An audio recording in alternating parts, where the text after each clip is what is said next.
అండి. Welcome to Darshan Chandu vlogs. అందరూ ఎలా ఉన్నారు? మేమైతే చాలా బాగున్నాం. మీరు కూడా బాగుండాలని మనస్ఫూర్తిగా కోరుకుంటున్నాను.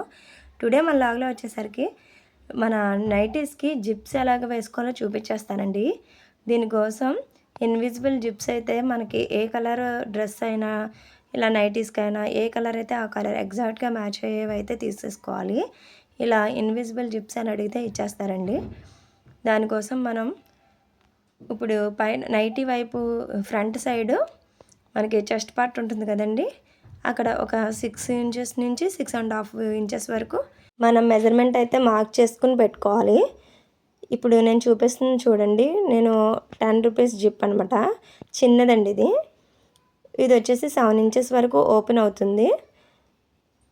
దాన్ని ఒకసారి మనం కొలిచేసుకుని ఇలా ఫ్రంట్ సైడ్ చూడండి, మనకి పైన జిప్పు బయటకు రాకుండా క్లోజ్ చేసి ఉంటుంది కదండి, అక్కడి నుంచి మనకి జిప్ ఉన్న చోట వరకు ఎంత ఉన్నదో ఒకసారి మెజర్ చూసేసుకుంటే మనం ఎగ్జాక్ట్గా ఆ పాయింట్స్ అనేది పెట్టేసుకోవచ్చు.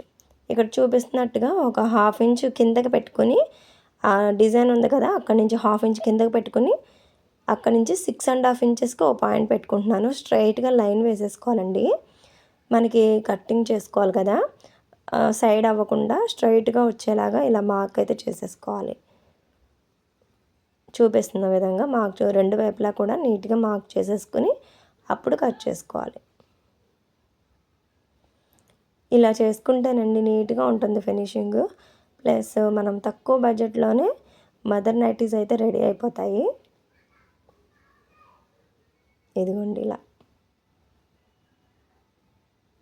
2 సైడ్స్ కూడా మార్క్ అయితే చేసుకున్నాను. ఒకసారి మన వైపుకి ఇలా తిప్పుకుని స్ట్రైట్గా వచ్చిందో లేదో ఒకసారి చెక్ చేసుకుంటే, స్ట్రైట్గా ఉంటే సరే, లేదా కొంచెం క్రాస్ ఏమన్నా ఉన్నా మనం ఇక్కడే కొంచెం కరెక్షన్ చేసుకుని మళ్ళీ డ్రా చేసుకుంటే సరిపోతుంది. ఈ విధంగా డ్రా చేసేసుకోవాలండి. డ్రా చేసుకుని తర్వాత పై లేయర్, మనం గీచుకున్న పై లేయర్ మాత్రమే కట్ అయ్యేలాగా జాగ్రత్తగా చూసుకుని కిందది కట్ అవ్వకుండా ఇలా చిన్న హోల్ పెట్టుకుని అందులోంచి మనం గీసుకున్నట్టుగానే కట్ చేసేసుకోవాలి. అలా చిన్న టక్స్ ఇచ్చేసి అందులో పెట్టేసి కట్ చేసేసుకోవాలి. స్ట్రైట్గా మనం ఎక్కడికి మార్క్ చేసుకున్నామో ఎగ్జాక్ట్గా అక్కడికే కరెక్ట్గా కట్ అయ్యేలాగా చూసేసుకోవాలి. ఇక్కడ ఎక్కువ తక్కువ అవ్వకుండా చూసుకోవాలండి, జాగ్రత్తగా కట్ చేసుకోవాలి. కొంచెం ఎక్కువైనా సరే జిప్ సరిపోదు కదా, మనకి హోల్స్ అనేవి కనిపిస్తూ ఉంటాయి. ఫ్రంట్ సైడ్ అలా ఉంటే బాగోదు కదా. జాగ్రత్తగా మనం ఎగ్జాక్ట్గా మార్క్ చేసేసుకొని కట్ చేసుకుంటే నీట్గా హోల్స్ అనేవి లేకుండా ఇన్విజిబుల్ జిప్ అయితే వేసేసుకోవచ్చు. ఇలా మనం కరెక్ట్గా మార్క్ చేసుకున్న పాయింట్కి అలా ఆగేలాగా చూస్తున్నారా ఎంత బాగుందో. ఇలా ఓపెన్ అయిపోయిన తర్వాత ఇప్పుడు జిప్ ఎలా వేయాలో చూపించేస్తానండి. ఇదిగోండి, ఇక్కడ front right side zip right side మనం పట్టుకుని అటు సైడ్ది ఇటు సైడ్ ఇలా మిడిల్లోకి ఇలా ఫోల్డ్ చేసి పట్టుకోవాలి. చూస్తున్నారా ఎలా వచ్చిందో. మనం ఇక్కడ సింగిల్ పాదాన్ని యూజ్ చేయాలండి. ఇక్కడ ఎక్కడికక్కడ మనం మార్క్ చేసేసుకుంటే కరెక్ట్గా మనం ఎక్కడ పాయింట్ నుంచి ఏ పాయింట్ వరకు మనం స్టిచ్ చేసుకోవాలన్నది నీట్గా తెలుస్తుంది. దానికోసం మనం ముందుగానే ఇలా మార్క్ అయితే చేసేసుకోవాలి చాక్ పీస్ తోటి. జిప్ ఇలా రైట్ సైడ్ పట్టుకొని మనం ఇలా మార్క్ చేసుకున్నాం కదండి. ఇప్పుడు జిప్ ఇలా రైట్ సైడ్ పట్టుకుని ఇలా ట్విస్ట్ చేసేసి వన్ సైడ్ నుంచి మనం మార్క్ చేసుకున్న పాయింట్ దగ్గర నుంచి స్టార్ట్ చేసేసుకోవాలి. చూపిస్తున్న విధంగా కొంచెం ఖర్చు పైకి ఉంచుకోవాలి. మనకి ఇక్కడ క్లోజింగ్ సైడ్ ఉంటుంది కదండి, ఎగ్జాక్ట్గా ఆ పాయింట్ నుంచి రఫ్ చేసేసుకుని ఇలాగా స్టిచ్ అయితే స్టార్ట్ చేసుకోవాలి. ఇక్కడ నేను లెఫ్ట్ సైడ్ పాదం అయితే యూజ్ చేసేస్తున్నాను. జిప్ మీద పడకుండా సైడ్కి తోసుకుంటూ స్టిచ్ అయితే వేసేయాలండి. సైడ్ స్టిచ్ అసలు జిప్ మీదకి రాకుండా జాగ్రత్తగా వేయండి. కొంచెం జిప్ మీదకి వచ్చిందంటే ఆ జిప్ అనేది ఓపెన్ అవ్వదు, అసలు అక్కడ ఆగిపోతుంది అనమాట స్టిచ్ అడ్డు వచ్చినప్పుడు. ఇలా మనం ఎండింగ్ పాయింట్ చివరి వరకు ఎక్కడి వరకు కట్ చేసుకున్నామో అక్కడ వరకు కూడా కుట్టేసుకోవాలి. కుట్టుకుని లాస్ట్ వచ్చిన తర్వాత అక్కడ రఫ్ చేసేసుకోవాలి. దీనివల్ల స్టిచ్ అయితే స్టాండర్డ్గా ఉంటుందండి, జిప్ అది బయటకు రాకుండా బాగుంటుంది అనమాట. ఇక్కడ వచ్చేసరికి చాలామంది కన్ఫ్యూజ్ అవుతూ ఉంటారు. ఇక్కడ సేమ్ అటువైపు ఎలా ట్విస్ట్ చేసామో ఇటువైపు కూడా అలాగే ట్విస్ట్ చేసి మనకి పాదానికి లెఫ్ట్ పాదం యూజ్ చేస్తున్నాం కదండి, దానికి ఇటు సైడ్కి మనకి జిప్ది వచ్చేలాగా చూసుకోవాలి హైట్ది.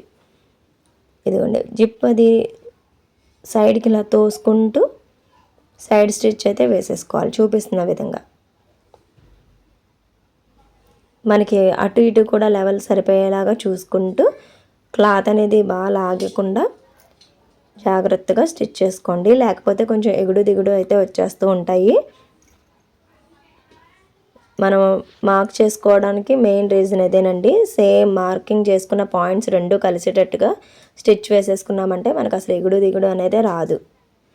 ఇలా ఫైనల్గా అయిపోయిన తర్వాత థ్రెడ్స్ అనేవి ఏమన్నా ఉంటే మొత్తం అన్నీ కట్ చేసేసుకోవాలి. సో దట్ దానివల్ల మనకి జిప్కి అది అడ్డుపడకుండా ఉంటాయండి. ఫైనల్గా చెక్ చేస్తున్నాను, జిప్ అయితే కరెక్ట్గా వచ్చేసింది. ఇప్పుడు ఈ ఎక్స్ట్రా కట్ చేసి అవి కూడా లోపలికి ఎలా వెళ్తాయో చూపించేస్తాను, చూసేయండి. ఇగోండి చిన్న హోల్ ఉంటుంది కదా మనకి, ఓపెన్ చేసేసరికి ఆ హోల్ నుంచి వెనక్ సైడ్కి ఇలా తిప్పేసుకోవాలి జిప్ అంతా కూడా. ఇలా తిప్పేసరికి ఇలా వస్తుంది. ఇప్పుడు మనం జిప్ని పైకి లాక్కోవాలండి, హోల్లోంచి బయటికి లాక్కోవాలి. ఇలా బ్యాక్ సైడ్కి టర్న్ చేసేసి ఆ జిప్ అనేది మనకి హ్యాండిల్ ఉంటుంది కదా, అది పైకి లాగేయాలి. లాగేసిన తర్వాత మొత్తం పైకి చివరి వరకు వేసేసుకోవాలి. చూస్తున్నారా, కొంచెం కుచ్చు కింద అనిపిస్తుంది కదండి, అది ఎలా కవర్ అవుతుందో ఇప్పుడు చూపించేస్తాను, చూసేయండి. పై వైపుని కూడా లోపలికి తోసేసాను. జిప్పు చివరి వరకు వేసేయండి. ఎలా వచ్చిందో ఒకసారి చెక్ చేసుకోండి. మనకైతే పర్ఫెక్ట్గా వచ్చింది. చూస్తున్నారా బ్యాక్ సైడ్ ఎలా ఉన్నాయో, ఖర్చులు అనేవి లోపల వైపుకి వచ్చేసాయి, పైన కింద కూడా నీట్గా వచ్చేసింది. ఇప్పుడు టాప్ స్టిచ్ వేసేసుకోవాలండి. టాప్ స్టిచ్ వేస్తేనే లుక్ బాగుంటుంది అనమాట. అలా ముడతలు అనేవి లేకుండా ఫినిషింగ్ ఈ స్టిచ్చింగ్ వల్ల వస్తుందన్నమాట. చూస్తున్నారా, మొత్తం అంతా లోపలికి పెట్టేసిన తర్వాత పై వైపు నుంచి స్క్వేర్ లాగా బాక్స్ లాగా వేసుకోవాలి.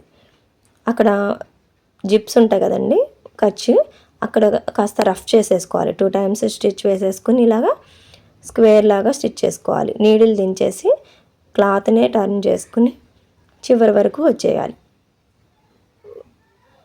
మనకి జిప్పు ఖర్చులు ఉంటాయి కదా, ఆ ఖర్చులు ఇవి కలిసేటట్టుగా కుట్టేసుకోవాలి. సో దట్ మనకి లోన ఇబ్బందిగా ఉండదు, ఇచ్చింగ్ అలా ఏముండదు, నీట్గా నైటీతో సమానంగా ఉంటుంది అనమాట. ఇక్కడ మనం చక్కగా సెట్ చేసుకుని ముడతలు అవి ఏమీ లేకుండా సెట్ చేసుకుని టైట్గా పట్టుకుంటూ నీడిల్ దించేసి మళ్ళీ ఇటు స్క్వేర్ లాగా తిప్పుకొని రఫ్ చేసుకోవాలి. ఇక్కడ కూడా జిప్పు ఇంకా అసలు స్టాండర్డ్గా ఉంటుందండి, జిప్ అయితే అస్సలు పాడవదు. ఇదిగోండి ఇలా రఫ్ చేసేసుకోవాలి. మళ్ళీ నీడిల్ దించి క్లాత్ అంతా తిప్పేసుకుని మళ్ళీ మనం ఎక్కడ స్టార్ట్ చేసామో అక్కడికి వచ్చేసేయాలి. సేమ్ స్క్వేర్ నెక్కి ఎలా వేస్తామండి స్టిచ్, అలా ఇలా వేసుకుంటే జిప్ అనేది ఉన్నట్టే తెలియదండి, చాలా నీట్గా ఉంటుంది. నైటీ కూడా ముడతలు అవి లేకుండా ఫినిషింగ్ బాగుంటుంది అనమాట. ఇంకోండి మొత్తం అంతా చివరికి వచ్చేసాక రఫ్ చేసి బయటికి తీసేసుకుని థ్రెడ్స్ ఏమన్నా ఉన్నా వెంటనే కట్ చేసేసుకోవాలి.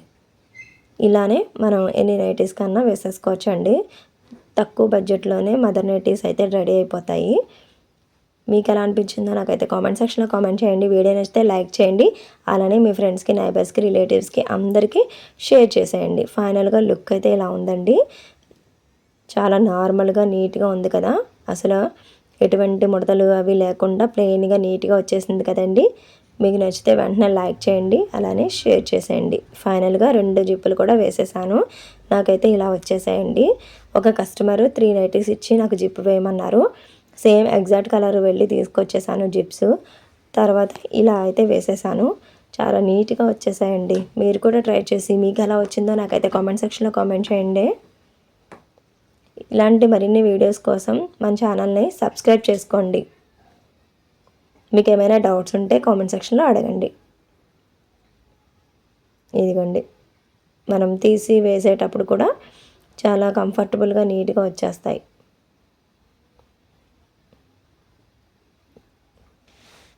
మదర్ నైటీస్ అనేసరికి కుచ్చులు వచ్చేసి బాగా హెవీగా ఉంటాయి కదండి, అలా ఇష్టం లేని వాళ్ళకి ఇలా సింపుల్గా ప్లెయిన్ నైటీస్ తీసుకుని ఇలా జిప్స్ వేసుకుంటే మనకి జిప్ అసలు ఉన్నట్టే తెలీదు, ప్లస్ నీట్గా కూడా ఉంటుంది, నార్మల్గానే ఉంటుంది. ఇగోండి ఇది చూడండి కలర్ ఎగ్జాక్ట్గా కలిసిపోయినాయి. మనం జిప్స్ తీసుకొని ఇచ్చుకునేటప్పుడు కూడా ఎగ్జాక్ట్గా మ్యాచ్ అయ్యే కలర్స్ తీసుకురావడంలోనే ఉంటుందండి. కొంచెం తేడా ఉన్నా కూడా కనిపిస్తూ ఉంటాయి లైట్గా. ఎగ్జాక్ట్గా మ్యాచ్ అయ్యేలా ఉంటే మాత్రం అసలు తెలియదండి ఉన్నట్టు, నీట్గా ఉంటాయి. ఈ 3 కూడా బాగా వచ్చినాయి కదా. అంతేనండి వీడియో.